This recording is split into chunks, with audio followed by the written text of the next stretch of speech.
അമേരിക്കക്കാരനും യൂറോപ്പിനുമെല്ലാം ലാഭം കിട്ടുന്ന പ്രകൃതി സൗഹൃദമായ കറണ്ട് കൊണ്ടുള്ള പാചകത്തിന് പിന്നാലെ പോയപ്പോൾ മലയാളി എന്തേ പുറംതിരിഞ്ഞു നിന്നു? അതിന് ചില കാരണങ്ങളുണ്ട്.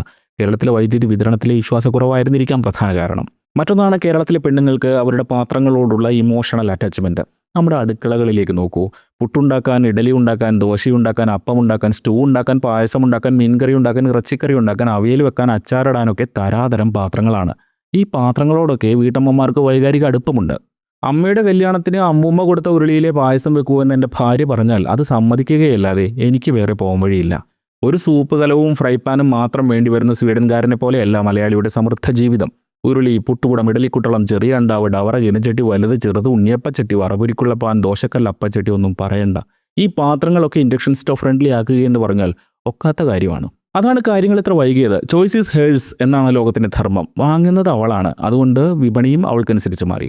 LPG സിലിണ്ടർ രാജാവായി തുടർന്നു. മറ്റൊന്ന്, കേരളത്തിൻ്റെ പാചക രീതിയിലെ വൈദഗ്ധ്യം ഇരിക്കുന്നത് പാകങ്ങളിലാണ്. വേവ് പാകം. മീൻകറി എപ്പോൾ സിമ്മിലിടണം, ചിക്കൻ കറി എപ്പോൾ മുഴുവൻ ഫ്ലെയിമിലും തിളപ്പിക്കണം, ഇതൊക്കെ അവർക്കറിയാം. രുചി തീജ്വാലയുടെ കൺസിസ്റ്റൻസിയുമായി ആഴത്തിൽ ഇഴചേർന്നിരിക്കുന്നു. അതിന് ഗ്യാസ് സ്റ്റൗവാണ് എളുപ്പം. മലബാർ ദം ബിരിയാണി വെക്കാൻ വിറക്, അങ്ങേയറ്റം പോയാൽ ഗ്യാസ്. അതിനപ്പുറം കേരളത്തിലെ വീട്ടമ്മമാർക്ക് ചിന്തിക്കാനാവില്ല. ബിരിയാണിക്ക് കുറഞ്ഞ ദം അല്ലെങ്കിൽ സ്റ്റിർ ഫ്രൈയിങ്ങിനായി ഒരു ഫുൾ ഫ്ലെയിം ഉണ്ടാക്കാൻ സ്റ്റൗവിൻ്റെ നോബ് എങ്ങനെ ക്രമീകരിക്കണമെന്ന് പരിചയസമ്പന്നനായ മലയാളിക്ക് നിശ്ചയമുണ്ട്.